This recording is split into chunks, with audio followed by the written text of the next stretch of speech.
உலக மக்கள் அனைவருக்கும் முதற்கண் என்னுடைய இனிய வணக்கத்தை தெரிவித்துக் கொள்கிறேன். இன்று நாம் எடுத்துக்கொண்டுள்ள தலைப்பு மெடிக்கல் டூரிசம் இன் இந்தியா, மருத்துவ சுற்றுலா என்ற அந்த தலைப்பு. அதில் இந்தியா எந்த இடத்தில் இருக்கின்றது, கடந்த 10 ஆண்டுகளில் அதன் முன்னேற்றம் என்ன, குறிப்பாக தமிழகத்தில் சென்னை எந்த அளவிற்கு முன்னேறி இருக்கிறது என்பதை பற்றி விவாதிக்க இருக்கின்றோம். மருத்துவ சுற்றுலா என்பது உலக மக்கள் 800 கோடி பேரும் இந்தியாவை நோக்கி வருகின்ற ஒரு மாபெரும் திட்டம். அதில் கடந்த ஆண்டினுடைய கணக்கெடுப்பின்படி இந்தியாவிற்கு மருத்துவ சுற்றுலா மருத்துவம் செய்து கொள்வதற்காக இங்கே வருகின்ற பயணிகளில் சுமார் 40% மக்கள் சென்னை மாநகருக்கு வருகின்றார்கள். இது ஒரு மகிழ்ச்சியான செய்தி. உலகத்தினுடைய வரைபடத்தில் நிச்சயமாக எதிர்காலத்தில் சென்னை தான் மருத்துவ சுற்றுலாவின் தலைநகராக போகிறது என்பதில் மாற்று கருத்து கிடையாது. ஆங்கிலத்திலே சொல்ல வேண்டும் என்றால் மெக்கா ஆஃப் மெடிக்கல் டூரிசம்.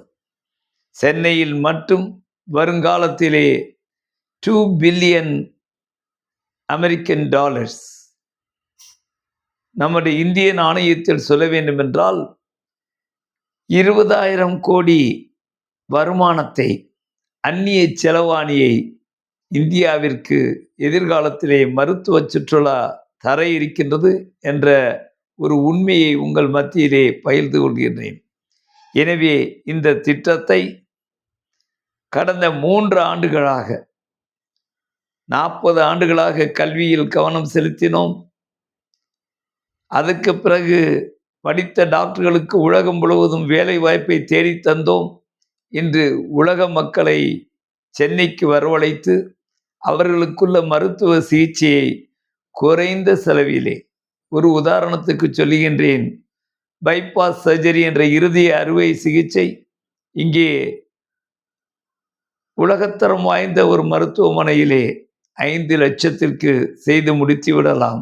ஆனால் வெளிநாட்டிலே அமெரிக்கா, கனடா, UK, ஆஸ்திரேலியா போன்ற நாடுகளில் இதைவிட 10 மடங்கு 20 மடங்கு, சுமார் 50 லட்சம் முதல் 1 கோடி ரூபாய் வரை செலவாகின்ற இந்த ஒரு மாபெரும் செலவினை இந்தியாவிற்கு வந்தால் குறைச்சலாக செய்ய முடிகிறது. ஒரு உதாரணத்திற்கு நான் கோடிட்டு காட்ட விரும்புகின்றேன். சமீபத்திலே நான் பத்திரிகையிலே படிக்கின்ற பொழுது அந்நிய நேரடி முதலீடு தமிழகம் 5வது இடத்திலே இருக்கிறது என்று பத்திரிகை செய்தியை பார்த்தேன்.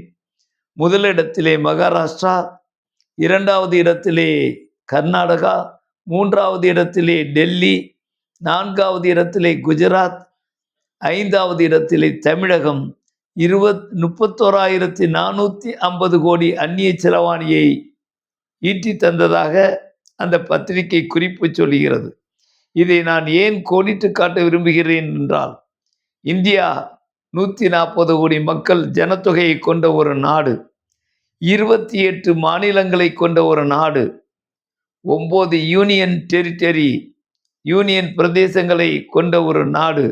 ஆனால் இன்றைக்கு 28 மாநிலங்களும் அந்த 9 யூனியன் டெரிட்டரி மக்களும் உயர்ந்த ரகத்திலே கண் சிகிச்சையோ, இதய சிகிச்சையோ, அல்லது அறுவை சிகிச்சையோ, மூட்டு அறுவை சிகிச்சையோ, ஈரல் மாற்று அறுவை சிகிச்சையோ, அத்தனை சிகிச்சைகளும் செய்வதற்காக வேண்டி சென்னையை தேடி வந்து கொண்டிருக்கிறார்கள்.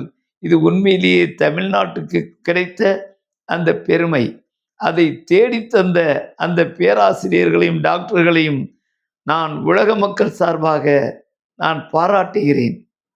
ஏனென்றால் தெரிந்தோ தெரியாமலோ நம்முடைய மூத்த குடிமகன் புலவர், தமிழகத்தினுடைய குடிமகன் அன்று பாடினாரே, 2000 ஆண்டுகளுக்கு முன்பால் யாதும் ஊரே யாவரும் கேளீரே என்று உலக மக்களை பரந்த மனப்பான்மையோடு பார்த்தாரே, அந்த புலவனுடைய வழியிலே இன்றைய தினம் மருத்துவ சுற்றுலா திட்டம் சென்று கொண்டிருக்கிறது. ஒரு 2-3 நாட்களுக்கு முன்பாக 25ஆம் தேதி உலகத்தினுடைய சோதனை குழாய் ஐவிஎஃப் இன்விட்ரோ ஃபெர்டிலைசேஷன் என்றக்கூடிய அந்த சோதனை குழாய் இதை பற்றி உலக சுகாதார நிறுவனம் அந்த விழாவாக கொண்டாடியது. அன்றைய தினம் நான் பத்திரிகையிலே பார்க்கின்ற பொழுது உண்மையிலேயே மிக்க மகிழ்ச்சியாக இருக்கின்றது. சென்னையைச் சேர்ந்த ஒரு 10 பெரிய மருத்துவமனையைச் சேர்ந்தவர்கள் அங்கே விளம்பரம் தந்திருந்தார்கள். குறைந்த செலவிலே எங்கள் மருத்துவமனைக்கு வாருங்கள், குழந்தையற்ற தம்பதிகளே, உங்களை குறைகளை நீக்குவதற்கும் துணை செய்வதற்கும் நாங்கள் தயாராக இருக்கின்றோம். அதை பார்த்தவுடனே 50 ஆண்டு காலம் மருத்துவத்துறையில் பேராசிரியராக இருக்கின்ற நான் உண்மையிலேயே பெற்ற குழந்தையை பார்த்து மகிழ்ச்சி அடைகின்ற பெரியவர்களைப் போன்று மருத்துவத்துறையினுடைய இருக்கின்ற காரணத்தினால் மகிழ்ச்சியோடு கூறிக்கொள்கிறேன். அவர்களுக்கு நான் மிகவும் வாழ்த்து சொல்கின்றேன். உதாரணமாக Indigo hospital doctor Surajsree Pattina, Prashanth fertility hospital உலக புகழ்பெற்ற doctor C Geetha Haripriya, doctor Samitha Mothri, and Eva hospital doctor A Nasreen Archana, Fathima IVF hospital doctor MA Fathimathu Nisa, Lalithambigai fertility hospital மரியாதைக்குரிய டாக்டர் ஏசி சண்முகம் அவர்களுடைய தலைமையிலே வெற்றி நடைபோட்டு கொண்டிருக்கிறது.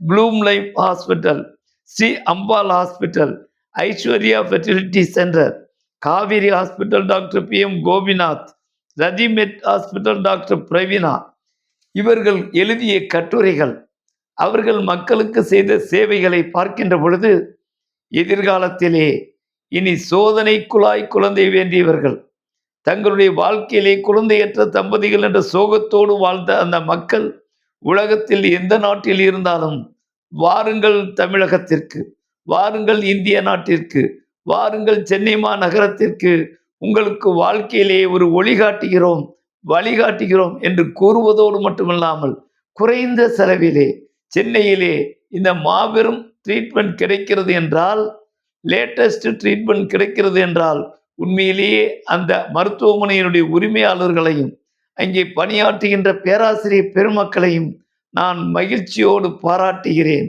எதிர்காலத்திலே மருத்துவ சுற்றுலா, அது இதய நோயாக இருந்தாலும் சரி, மூளை நரம்பியல் நோயாக இருந்தாலும் சரி, சோதனை குழாய் குழந்தைகளாக இருந்தாலும் சரி, புற்றுநோய் மருத்துவமாக இருந்தாலும் சரி, ஏனென்றால் உலகிலேயே Apollo proton cancer treatment centre சென்னையிலே ஆசியா கண்டத்திலே மிக பெரும் மருத்துவமனையாக இருக்கின்றது. அந்த வகையிலே காவேரி மருத்துவமனை, வியாட் இன்டர்நேஷனல் மருத்துவமனை மற்றும் அனைத்து மருத்துவமனைகளும் இன்று உலகம் பாராட்டுகின்ற அளவிலே செயலாற்றி கொண்டிருக்கின்றார்கள். எனக்கு என்ன கிடைக்கிறது என்றால், நல்ல ஒரு ட்ரீட்மெண்ட் மட்டுமல்ல, சென்னை மாநகரத்தினுடைய போக்குவரத்து அனைத்து வசதிகளும் இங்கே கிடைக்கிறது. இங்குதான் உங்களுக்கு மருத்துவ பணியாற்றுகின்ற டாக்டர்கள் முகத்திலே அந்த அகிம்சையை பார்க்க முடிகின்றது. நான் அடிக்கடி கூறுகின்ற பொழுது சொல்லுவேன், எவ்வளவு பெரிய இதய நோய் நிபுணராக இருந்தாலும் சரி, ஆனால் டாக்டருக்கு, அந்த மருத்துவருக்கு இதயம் இருக்கிறதா, அதுதான் முக்கியம்.